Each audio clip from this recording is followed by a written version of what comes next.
माँ शारदे को नमन। साहित्यिक सचेतना के सभी रचनाकारों, साहित्य प्रेमियों, सनातन प्रेमियों और श्रोता दर्शकों को साहित्यिक सचेतना की ओर से राय सिंह भंडारी द्वारा हार्दिक अभिनंदन। जैसे कि हम बार बार आपको बताते हैं कि साहित्यिक सचेतना सनातन धर्म के प्रचार हेतु कृत संकल्प रहती है और नित्य नए विषयों पर अपने रचनाकारों के द्वारा सज्जित करके श्रोताओं दर्शकों के सम्मुख रखती है ताकि ज्ञान सनातन धर्म का प्रचार हो सके और उनको रोचक सामग्री मिल सके। तो आज का जो निर्धारित विषय है वो है आत्मयोग। तो आत्मयोग को जो काव्य रूप में है वो काव्य रूप में शुरू करने से पहले हम जरा आत्मयोग की साधारण परिचय बता देते हैं। आत्मयोग का मतलब होता है कि आत्मा को जानना।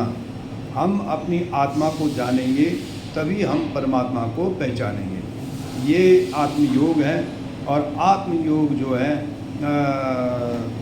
जैसे हम एक तरफ से कह सकते हैं कि आत्मयोग हम कैसे करें। तन से हम कर्मयोग करते हैं, मतलब हमारी शारीरिक जो क्षमता होती है वो कर्म करने की है।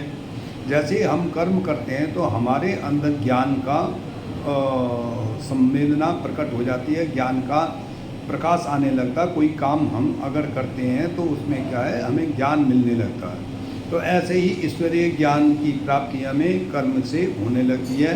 तो जब हम कर्म योग कर लेते हैं तो उसके बाद ज्ञान योग शुरू हो जाता है। ज्ञान योग के मंडल को पार करने के बाद जब हमें ज्ञान योग हमें मिल जाता है तो उसके बाद हमारे पास भावनात्मक यानी हृदय से जो योग निकलता है वो भक्ति योग होता है। क्योंकि ज्ञान अगर हमें हो जाता है तो उसके बाद हम भक्ति योग पे आ जाते हैं। भक्ति योग के मंडल से निकलने के बाद हम आत्मा में आ जाते हैं, जिसको आध्यात्मिक कह सकते हैं, और वो हो जाता है हमारा ध्यान योग। तो इस प्रकार से जब ध्यान योग हम में आ जाते हैं तो हमें आत्मयोग की अनुभूति हो जाती है, यानी हमें ब्रह्म की अनुभूति होने लगती है। आत्मा से परमात्मा को जोड़ना ही आत्मयोग कहलाता है। तो मेरी प्रस्तुति है, एक से दूसरे को जोड़ना कहलाता है योग, जीव से परमात्मा जुड़ना कहलाता आत्मयोग। यानी जब योग करते हैं, हम कह रहे हैं 5 का 10 का योग करो, तो योग मतलब एक को दूसरे से जोड़ना यो योग है। तो इसलिए आत्मा का परमात्मा से जोड़ना ही योग आत्मयोग कहलाता है। पंच तत्व से बनी देय 5 ज्ञानेंद्रियों के संग आत्मयोग से होता है सहज मिलन ईश्वर के संग। तन के श्रम से मन के चिंतन, तन के श्रम से मन के चिंतन से उर होता है पावन। आत्मयोग इस अमोघ मंत्र है। आत्मयोग एक अमोघ मंत्र है।